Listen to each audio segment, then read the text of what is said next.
I'm Adam, and I have a twin brother, Elias. That means we've shared everything since birth. Birthdays, clothes, gifts. Because our parents always thought it was a good idea to give us the same things to avoid jealousy. Even trouble. When we were kids, if one of us broke something, it was always the twins who did it. I've always found this logic questionable, but Elias accepted this shared fate with zen-like calm. He's always been the reasonable one, the one who thinks before acting, who weighs the pros and cons. Me? I act first and think later, if I have time. The problem is that for the first time in our lives, we couldn't share. Not this time, because we had fallen in love with the same girl.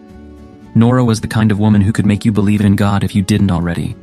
Beautiful, smart, funny, and with that thing that makes you addicted, a mix of sweetness and unpredictability. One second, she could be talking about French literature, and the next, she'd challenge you to a barefoot race in the rain. Of course, Elias and I noticed her at the same time. But while I spent 3 weeks trying to come up with lame excuses to talk to her, hey, did you know bananas are berries? Yes, that was a real attempt. Elias just went ahead and was himself. And guess what? It worked.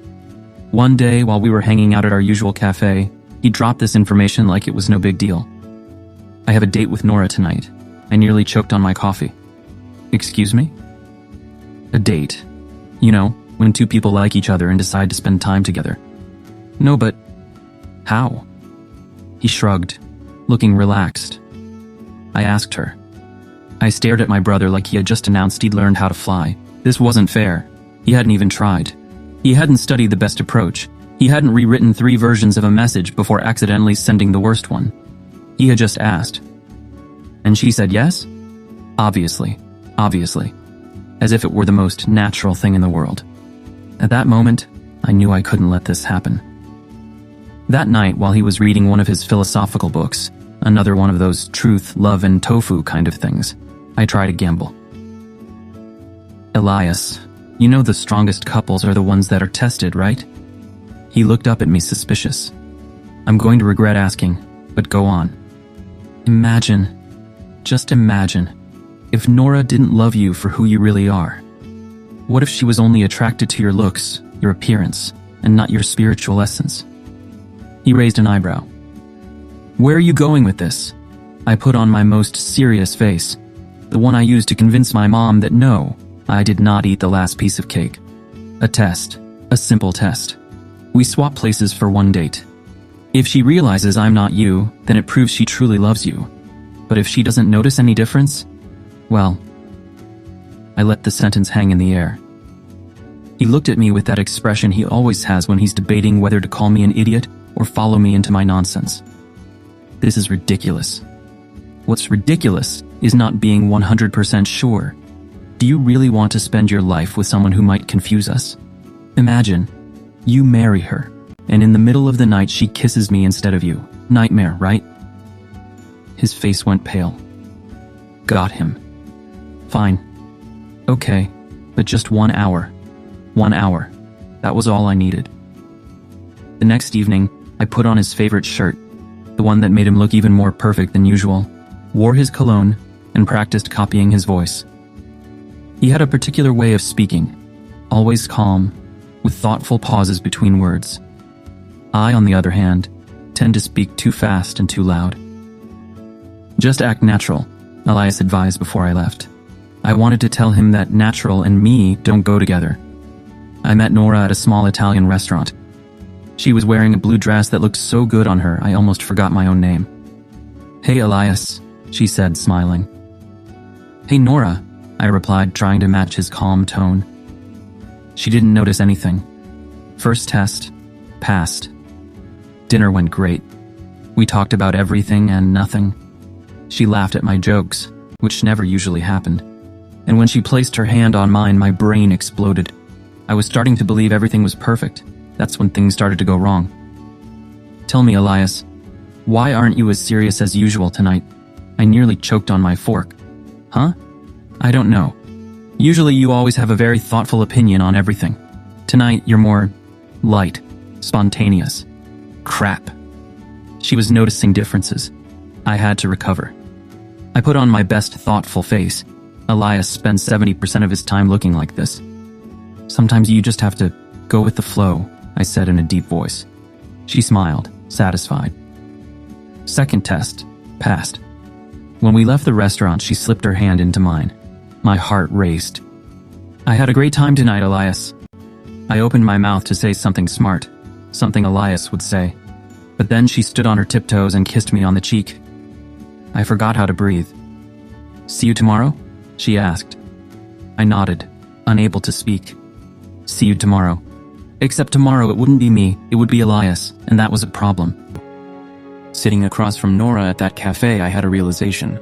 A terrible gut-punching realization. I was completely and utterly screwed. Because she wasn't looking at me like she thought I was Elias. She was looking at me. The real me. And I knew it. I also knew that I was about 5 seconds away from making the worst decision of my life. I'm so glad we could meet, she said, stirring her coffee absent-mindedly. I forced a smile, my brain doing backflips trying to figure out how to get out of this mess. Yeah, of course, I replied. Always happy to. Grab coffee. Coffee's good. What are you even saying, idiot? Nora tilted her head, studying me with that curious, knowing look that made my stomach twist. You know, I really liked you the other night, she said, tapping her fingers against the cup. I froze. Yeah? Yeah, you were different, more fun, more yourself. Ouch. That one stung. Because she was right. I had been more myself that night. And the worst part, she had liked me more for it. She leaned in, lowering her voice. Elias, can I ask you something? I nodded, unable to do anything else. Do you ever feel like you're pretending to be someone you're not? Ha! If only she knew. I swallowed hard, forcing out a laugh. Pfft. Me? No way. Totally authentic. 100% real. Never faked anything in my life. She gave me a small smile, but her eyes held something deeper. You can tell me the truth, you know. Oh no. She knew. Maybe not everything, but enough to feel that something was off.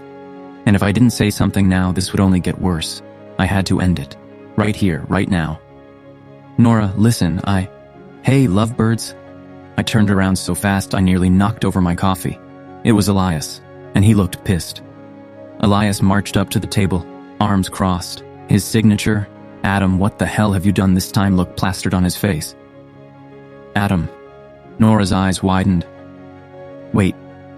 Adam? I winced. Surprise? There was a long, painful silence, then... Are you kidding me? Yeah. She was not happy. Look, I can explain. Oh, I cannot wait to hear this explanation, she snapped, crossing her arms. I swallowed. I was about to die. Right here in this cafe. I could already see the headline. Man gets murdered by furious woman. Twin brother watches in silent judgment. I turned to Elias for backup. Bro, help me out here? Help you out? Oh no, you're on your own, buddy. Yeah, I deserved that. I turned back to Nora, trying to think of the best way to say, sorry I stole your date and made you fall for the wrong twin. Okay, listen. This started as a stupid test to see if you could tell us apart. That's it. She blinked. A test? Yes, just a tiny harmless experiment, no bad intentions at all. She glared at me. And then what?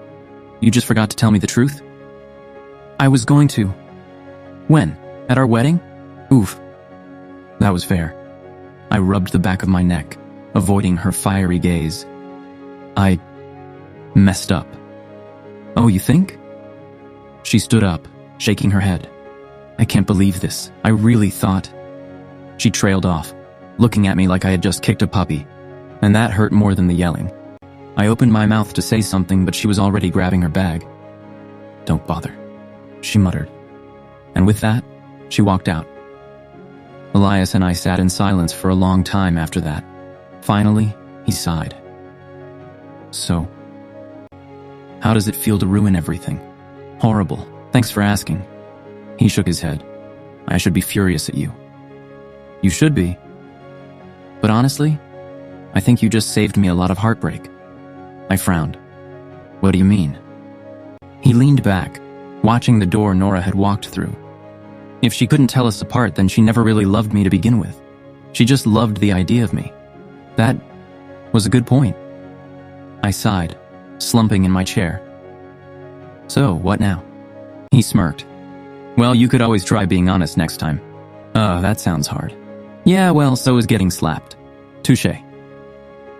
I looked out the window, watching Nora disappear down the street. Lesson learned.